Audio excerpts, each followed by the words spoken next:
Welcome to The Voiceover with your host, Dee Foster III, where we discuss relevant topics that affect the culture with bold, independent commentary. Get ready to be inspired, enlightened, and encouraged. Welcome to the Voiceover Now podcast. I'm your host, Dee Foster III, CEO and president of Wake Up Global Networks International. You know the spill. We're going to get into some things. Listen, like, share, subscribe, put a copy of this link in your context. Context.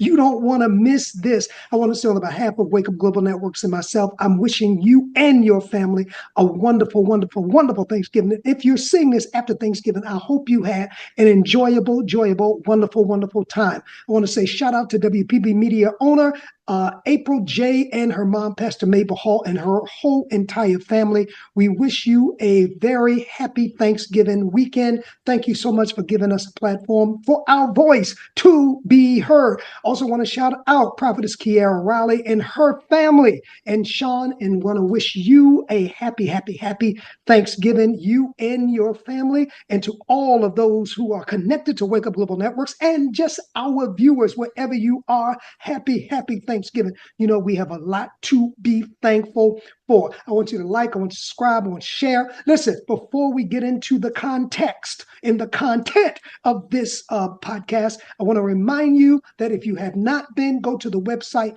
that on the first Sunday of December, I think it is the 7th, we will be beginning the Awakening Experience. No, hell to the no. It's not a church. It is a community of diverse people coming together to foster spiritual growth and development so that we all can live in purpose, on purpose. That is it. That's the beginning. That's the Alpha. That's the Omega. And there's nothing in between. So there is no church. It is a gathering place. And we'll give you more information about what to expect when you register, and you will definitely get a video this week. I want to say we've kind of been waiting for our executive assistant, again, for her family to do some healing and to spend time together in the transition of her husband, Sean's dad.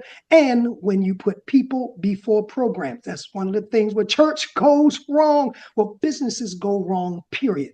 When you put people before programs, things seem to work out. I want you to like, I want to share. Listen, have you heard the Voice of Hope Connection with V every Sunday? If not, you can get the replay.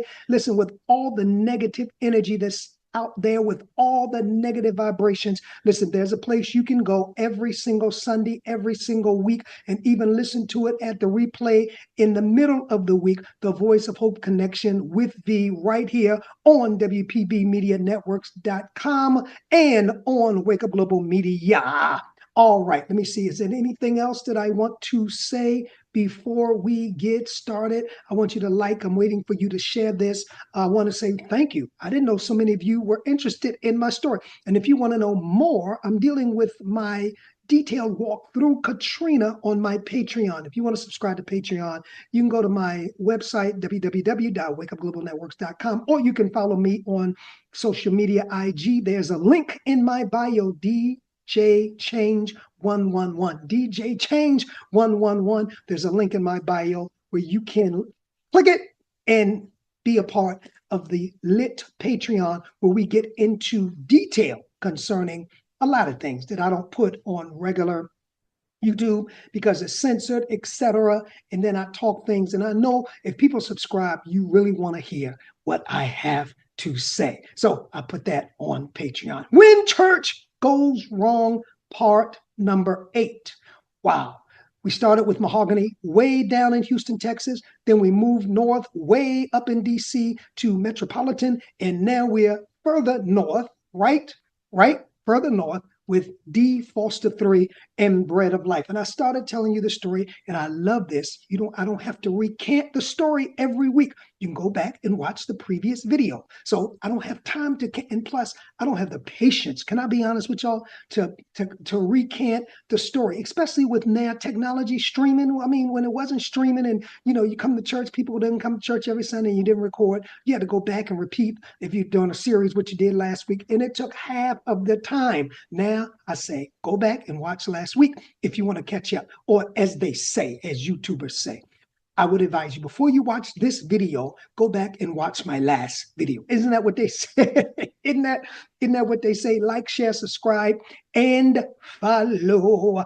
Follow, hit that hype button, hit the like. It lets the algorithms know that you like this kind of content and you help push us. And guess what?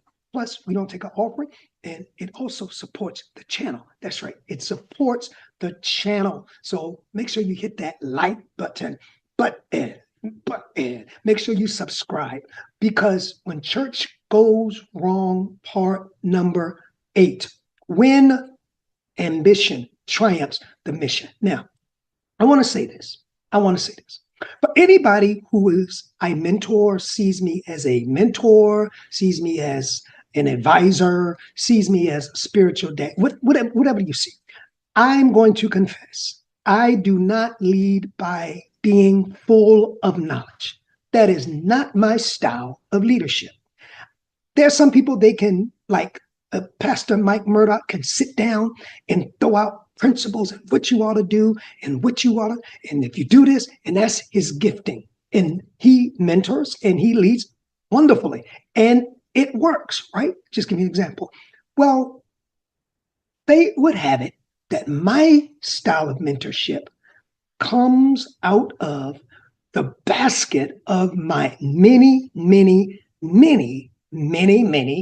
mistakes. So yeah, and everybody has their style of leadership. See, I may not can tell you what to do, but I sure as hell can tell you what not to do, because I did it and it didn't work for me. And certain things are basic principles. Certain things are basic principles. Like this, share this, like this. So I give you the history of how I came out of staunch Baptism, right? Staunch Baptism, being led, and I will always believe that I made the right decision, though it cost me everything, being led to start a non-denominational, spirit-filled church, Bread of Life, full gospel Christian church. Now, this was before the Full Gospel Baptist Church movement. It wasn't named after that. I didn't even know at the time there was a Full Gospel Baptist Church, but I was just led to call it Bread of Life, full gospel Christian church, where everybody can come and be a part. And I told you, without recanting and going over last week, that it was hell on wheels for the first maybe year and a half. The problem was I was not used to see. Here's the problem. This part of my mentorship too, right? Just because I was anointed and teaching and preaching, it did not mean, and I didn't know this at the time, that I was not necessarily going to be a pastor that, boom, blew up, right? I didn't know that, because where I came from, the Baptist. Now, a lot of things have changed in the Baptist. So when I talk about the Baptist, now I'm not criticizing the Baptist. I'm talking about the Baptist when I grew up as a Baptist, and I was in Baptist church, right? Third generational Baptist pastor, deflocked, now made my way. Now I'm on my way. Now I'm on. But anyway, no, that is good, right?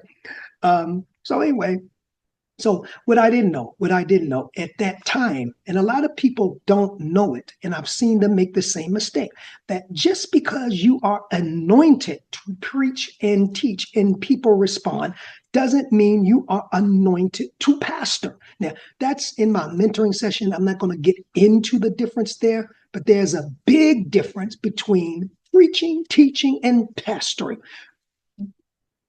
I'm going to say this, like this, share this. One is spiritual and the other one is more administrative.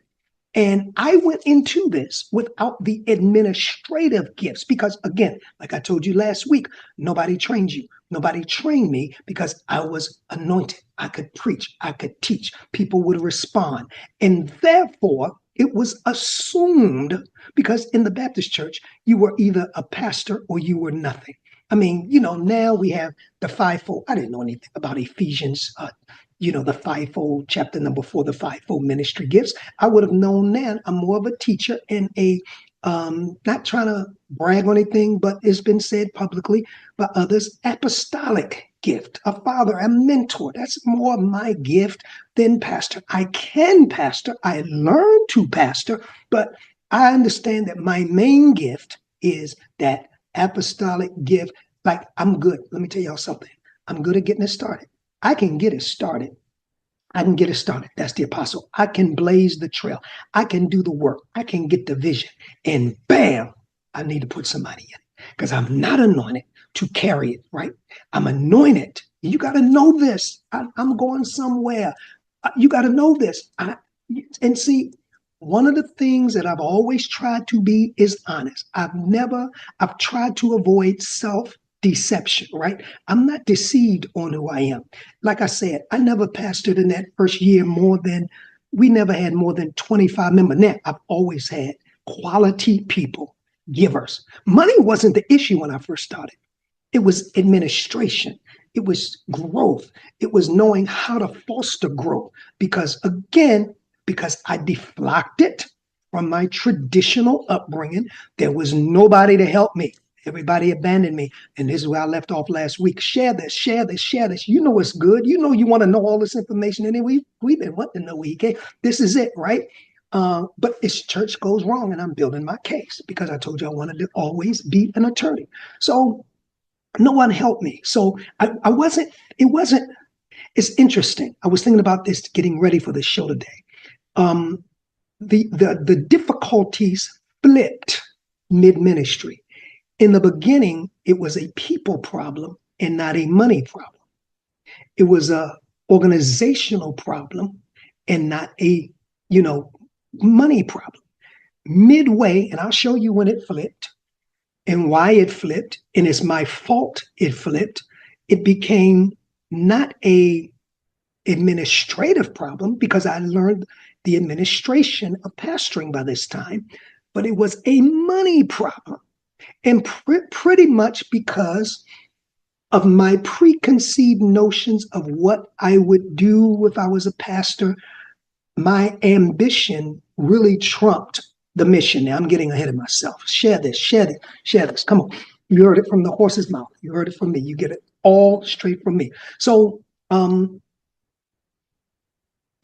so what does I say? Oh, so I go in, I'm thinking because, I'm preaching at Wayland and the church is packed every time I'm preaching and I'm preaching out. And I knew I had the gift to oratate and I was teaching preaching. They used to call it treaching. It's never Hooper, still not, don't have that kind of lung capacity, but I can dig deep and I was a teacher and I have passion with my teaching, just like I have passion with the Voice Over There podcast. I have passion with everything I do, every single thing I do, right? So watch this, y'all. So I go in and there's no growth. This is not what I expected. I'm thinking, build it and they will come. Well, that did not happen. And as I left off last week, I told you I struggled. Now, 15 months in, and this is where I left off, I was licensed and ordained, right? So maybe, I'm just saying maybe, I'm not going to tell you my conviction of it. I'm going to let you guess that I shouldn't have started until I had that, what's the word? I had that affirmation on one hand, but no one in my circle at the time would affirm me regardless because I was not starting a Baptist church. So it's a double-edged sword, but I knew I was supposed to do this, right? So I go and start. Some quality people came. Now, one thing I've never done, I've never went around wailing and said, I'm starting a church. I just don't believe in that. I believe you reap what you sow. So no matter what church I left, no one could ever honestly say that I have petitioned other members. Now, I know pastors who have done that and halfway split the church, but I've always kind of been anti that because I do understand whatever you sow, you reap. And if you sow that seed, I can think of a man right now, I don't know if he's still pastoring or not, who sowed that seed. He was on Park Heights and he sowed that seed to a church on Garrison. And same thing happened to him. And I've always believed that if God is sending me somewhere, then I don't have to pull other people. If they hear about it and come, fine, I can't help that. But for me to go around and put up flyers, starting a church, what I'm saying? Never did it in my life. I never. Now, did people find out from where I was that to where I was going and come? Yes, but it wasn't because D. Foster III ever petitioned people to follow me. I don't believe in that. I have a problem with that. And that's why when people give you influence in their house, you have to guard it, because people will try to cause division and pit you and the person who gave you the influence, I'm speaking now, against one another. So you have to guard it to make sure that you are not feeding into their divisiveness by luring them in. That's what Absalom did, luring them in. This is a whole nother story. See, I'm getting into my mentoring class right now, but I just want to do this podcast, right? So luring them in. So I never did that. So, but people found out about Bread of Life when we had Banneker, and they came. And I'm gonna tell you, quality people, money people. I'm gonna just give you an idea. With 25 people, now this is back some years. This is back some years. I mean, like probably 25 years or more. This is back some years. Because I was very, very, very young, still young, but very, very, very young when I started pastoring. With 20 people, 25 people, we were taking in 2,000 a week. Think about that. Back then, I'm not talking about today. Back then, in the 80s, I'm taking in, shows you the quality of people. So money was never an issue. And whatever we needed, we raised the money because we started with zilch. Zero. Nobody gave me nothing. Ain't nobody gave me nothing. Ain't nobody gave me nothing. I got it by faith from the ground up, right? That's apostolic. But I didn't know all of that then, right? I ain't know that. But I had quality people, just not enough people. But I had quality people. I had people when I first started that really, and you know how it is when you first start something. But anyways, share this. Did I tell you to share this? Did I tell you to like this? Want to shout out to the replay crew. What's going on? Thank you. Anyway, so I finally got ordained, and I just be honest, because that's what this whole thing is. I'm not going to be honest with other people's story and not my own. That's hypocrisy. I ain't like it. I ain't like it small. I ain't like the fact we weren't growing.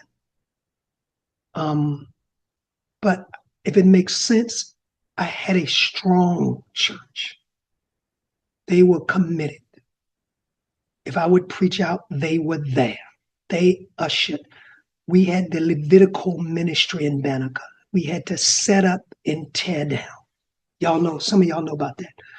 So, they had to love me. Back then I was teaching easy, not the service, teaching easy an hour and a half.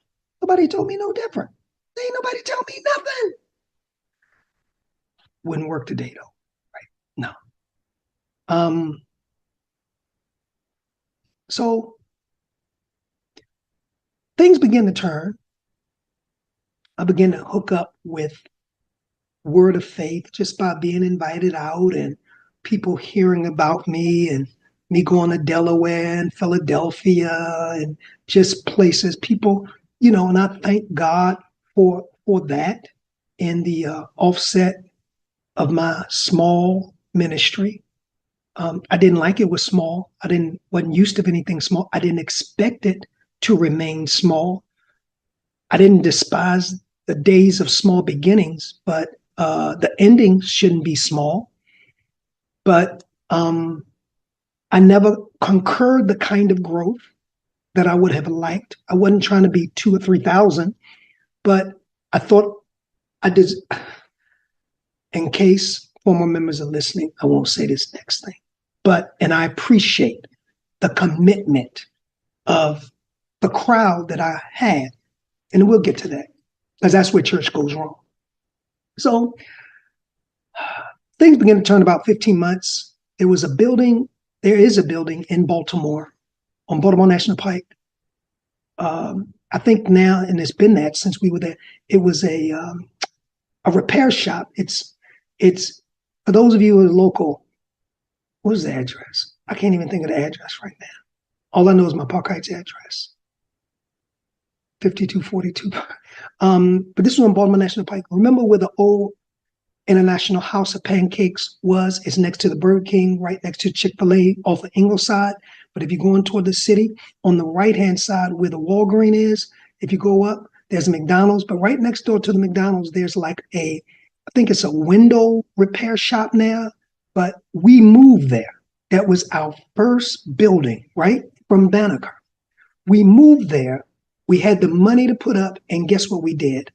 We paid cash to renovate it. It was a garage. We put carpet in. We put chairs in. We bought the letters for the sign. We're on Baltimore National Pike now, right across from the old IHOP, right? Right next to McDonald's off of Ingleside, right across the street from Mr. G's, right next to the liquor store, and we are visible now. And I mean now. I'm almost 2 years in, right? And we begin to take off. Now, one of the things, I've always been on radio, and a lot of people start coming off the radio. Now, my old radio days were different. You know what I used to do? I used to pray for people on the radio. People used to call in every day, 11:30, me and another pastor, she's transitioned now, and we just call in and like deliverance, binding and rebuking. And people started hearing us I've always had a strong media ministry, even with these podcasts, even with the changing times. I have to say, Spirit has always kept my voice over some kind of media. Some people just have the calling for that. We have the calling. I could be on more media, but I could be on radio, right? I'm always asked to come on radio, but I think things are, in my opinion, things are shifting. Things are going to streaming. Things are going to convenience that you can listen to whatever you want to listen to, whenever you want to listen to, how often you want to listen to. So right now, radio itself, unless it's free, is not for D. Unless it's free, is not for D. Because these podcasts, though they cost, they're much less expensive, the Voice of Hope and all of that we do to produce and reach more people than I think being on radio once a week, right? But at that time, I was on radio. And when I moved to Baltimore National Pike, because Banneker was very hard to find. But again, I didn't know that. I didn't know location. Remember, I'm straight Baptist. Location. And one of the reasons we didn't grow on that, okay, two of the reasons we didn't grow on that. My services were too long, even that day, 2 to 3, right? Yeah, but praise and worship an hour, whole hour. Then I had my own personal praise and worship for another hour. Then I taught for an hour. Come on, y'all. I'm just being transparent. And when I see people doing this stuff, I'm like, you won't make it, especially now. That's why even these podcasts have a time limit. I learned that. And people used to get mad at me when I quit. I said, no, I'm going to quit on you before you quit on me. That's why these podcasts, that's why so many series, because I know people are vying for your attention, trying to get your attention. You don't have time to sit down and look at me for an hour, right? You don't have time to look at me for an hour. So, all right, whatever. So we grow, and we grow. Hold on one second. What is it? What in the world? All right, testing. and we grew. Now, when we moved to Baltimore National Pike, I think we were finally, when we first couple of months, remember, we never got no more than 25 in Banneker. We go double, 50. That's still not a lot, but I'm seeing growth. Then I was at the place I could start inviting guest churches and guest speakers. Now, this is something personal, but this is where the healing came from me and my dad after I started Bread of Life. The Lord told me, invite him and Waylon to Bread of Life.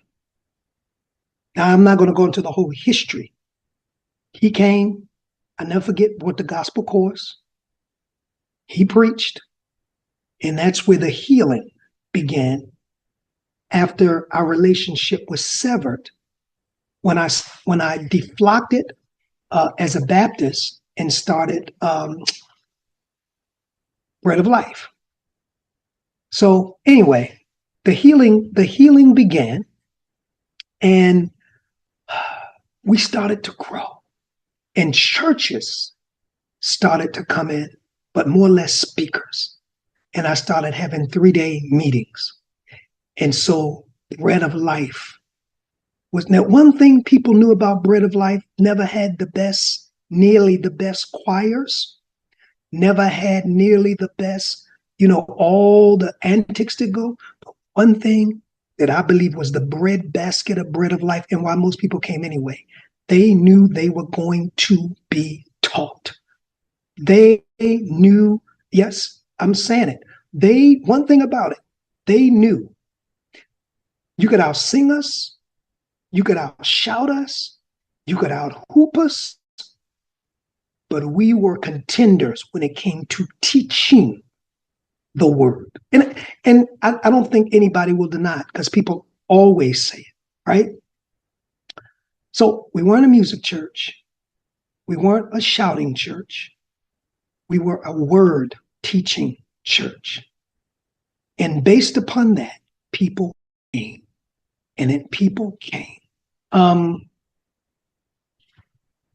My dad's strength was outreach. Waylon had outreach ministries, food pantries, outdoor carnivals. And so innate in me, even when moving to a word kind of based church, was I had to, even with Wake Up, I have to do outreach. I have to partner with community. That is the essence of who I am, and whatever organization I lead, we do, right? But I couldn't do it at Banneker. I think we did one thing in the backyard, gave away hot dogs. It was not successful.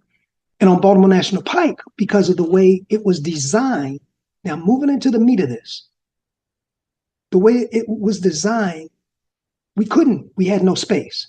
It was a car lot in the back where you could park, and it was Route 40. That was it. So there was no space. We began to grow, and I think they wanted to go up on the lease. So here comes the turning point of what I believe was and always will be the height, the apex of Bread of Life. This is what most people remember Bread of Life as. We were in that building on Baltimore National Pike maybe a little over a year, I'm thinking, or 2 years. I can't remember all of the years, maybe 2 years, right? And one of our members says, because I kept saying, I need to do outreach. I need to do outreach. I need to do outreach, right? That's my heartbeat, outreach, not just preaching on Sunday, outreach. One of my members says, Pastor, there's a building on Park Heights, 5242 Park Heights Avenue, or 5011, that's another place, 5242.